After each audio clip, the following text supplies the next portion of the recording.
Hey everybody, it's Rockula and welcome back to Rockula Retrospective. It is Monday night, November 17th, and that means it's time for the full review of The Walking Dead Season 5, Episode 6 called Consumed.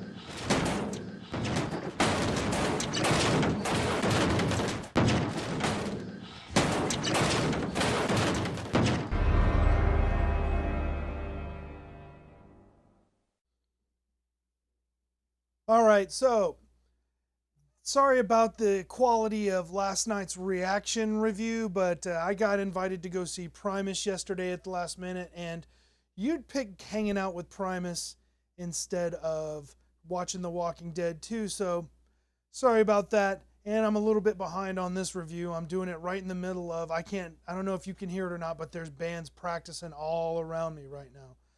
So what we're seeing here is that this isn't necessarily going to be a Carol episode, but it is going to be about the inner conflict that Carol is having about caring about other people, especially Daryl, and that's why they'd throw Daryl into this mix to, push on that button just a little bit more. And we come back from the intro, and it is Carol during a flashback in the moment where Rick exiles her.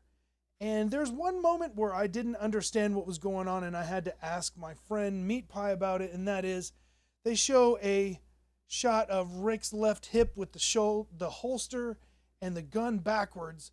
And I'm like, why does somebody have their gun in the holster backwards? But Meat Pie explained it to me that it is a reach over kind of thing, because if you reach straight up and out with a big old long ass gun like Rick has, it's harder than reaching over. So thanks for the explanation on that.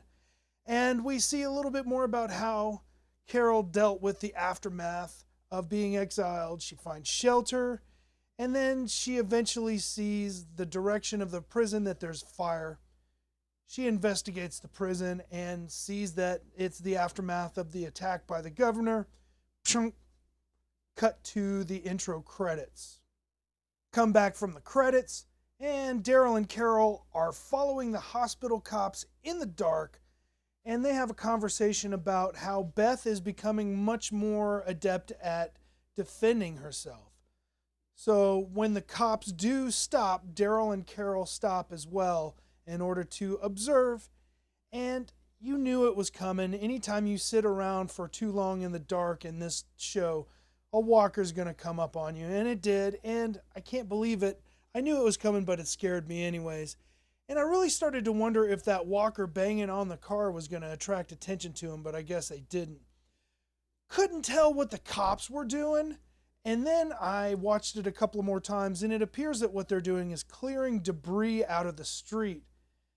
And it seems like that is actually kind of a clever way to create a barrier, because if you're driving along and you see a wall that's made out of something, that says somebody doesn't want you going down that street. But if you drive down the street and you look over and there's just a bunch of crap and garbage in the street, you're not really going to want to go down that street. So it's more of a subtle way to insinuate that you want to take the path of least resistance.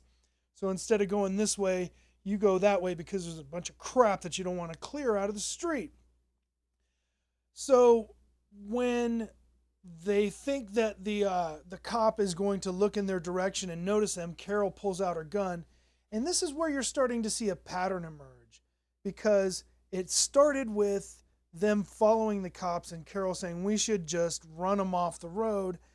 And she's ready to shoot both of the cops now. And Daryl's like, hey man, chill out. We need to get more information out of these people than we need to kill them.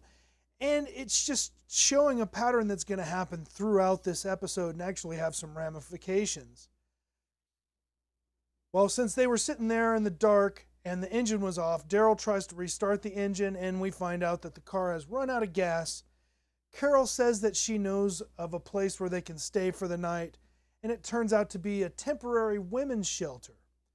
Now, D and C have their conversation about starting over, and I'm going to start calling them D and C because I'm really sick of, like when I write out this episode, I'm really sick of typing Daryl and Carol over and over.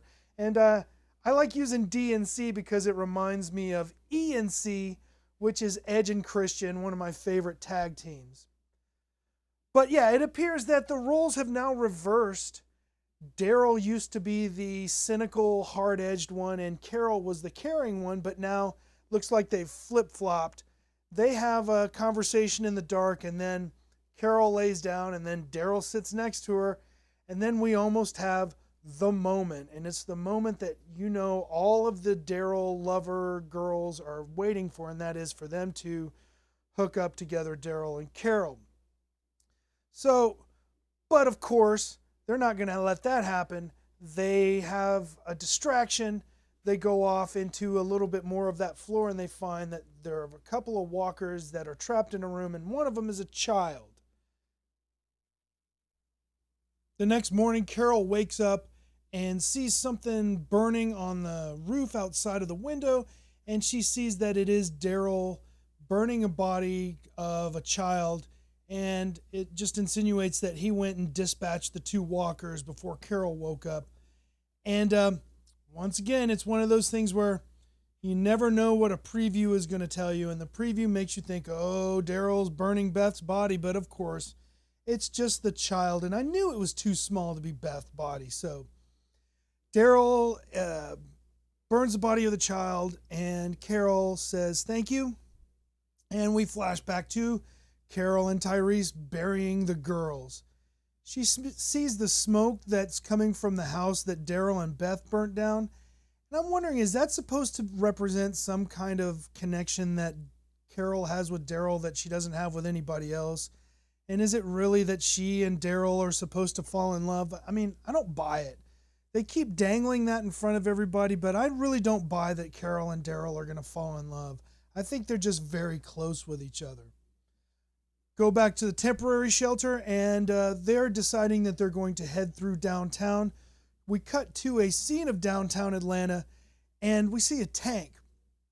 Question here, is that the tank that Rick seeked?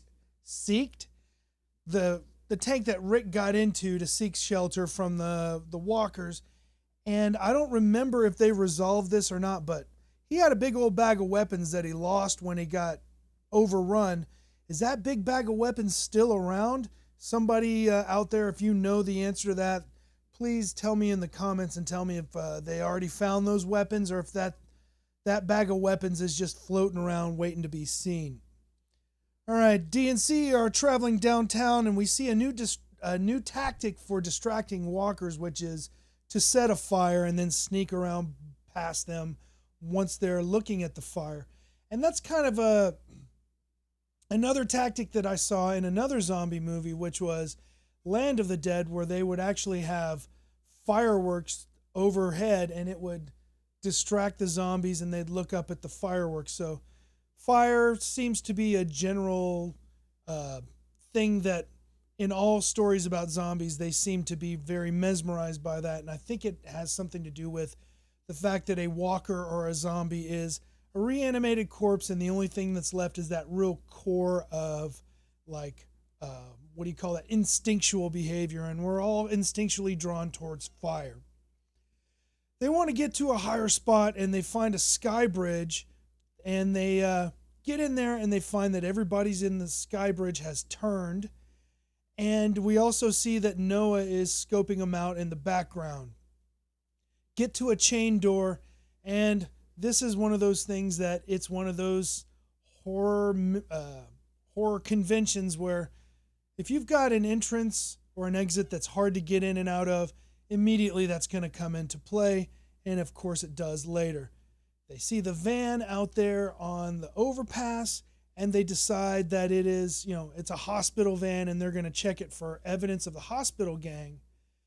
Do you think that Carol and Daryl's conversation over the painting had any kind of significance? Because I'm wondering if it's just to say that, Carol and Daryl are such polar opposites of each other and they keep switching, but, maybe it was just something to break the tension of the rest of the episode, but whatever.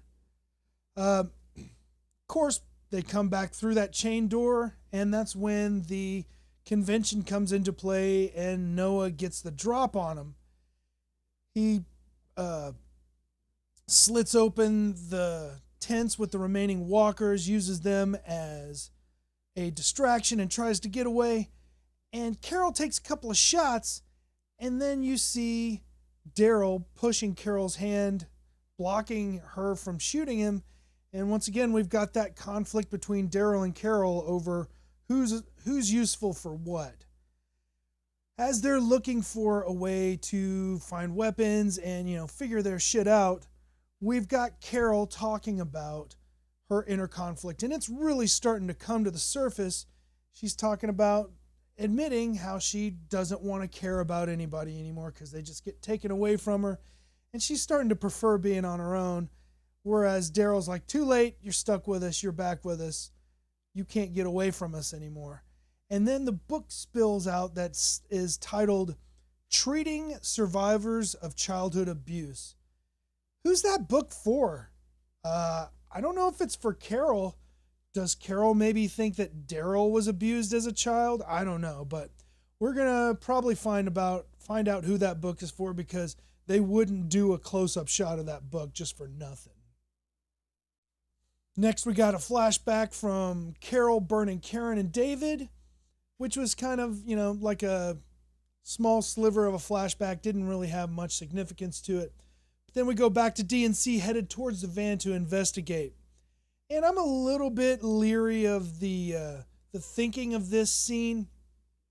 Me personally, I would think that you would have one person search the van and the other person go ahead and pick off some of the lead walkers and try to kind of stave off the inevitable surrounding situation. But that's just me.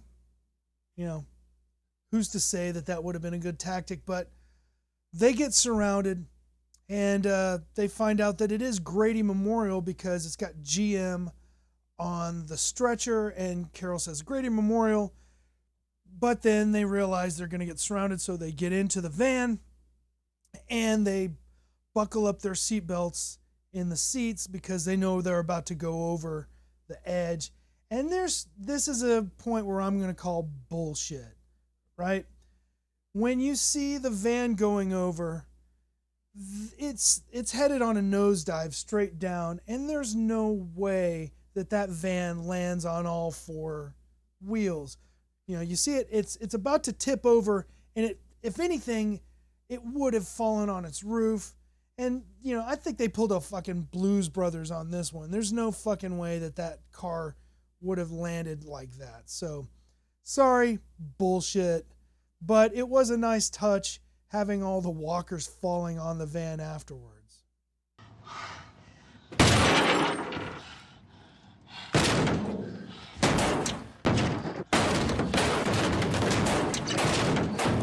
Now we come back from a commercial, and you expect another flashback because that's when flashbacks happen in this show, is after the commercial break. But instead you see Daryl offering Carol some water, and she tries to refuse it because she doesn't want to give away that she's injured, and Daryl knows it, makes her drink the water, and then he realizes that she's got a big old shoulder injury and possibly some rib injuries. So they get to that building where they can overlook the hospital, and they start up this conversation again about how things were before. And then we get the title of the episode because Carol starts talking about all of her personal issues and says, everything now consumes you. So you think that a show like this, having a title like Consumed, means that you're going to get eaten, but it is consumed with all of the inner conflicts of staying alive in the post-Walker apocalypse.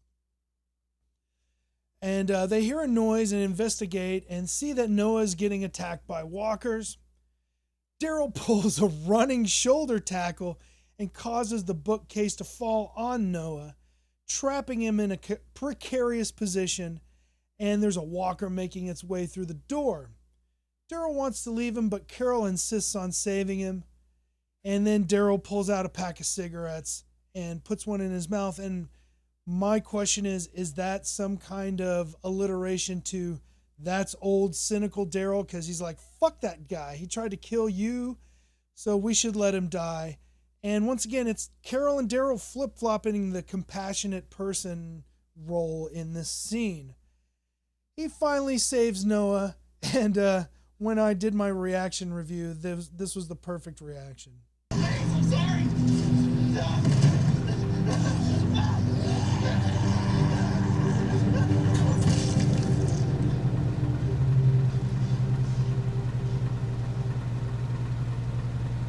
Get my arrow.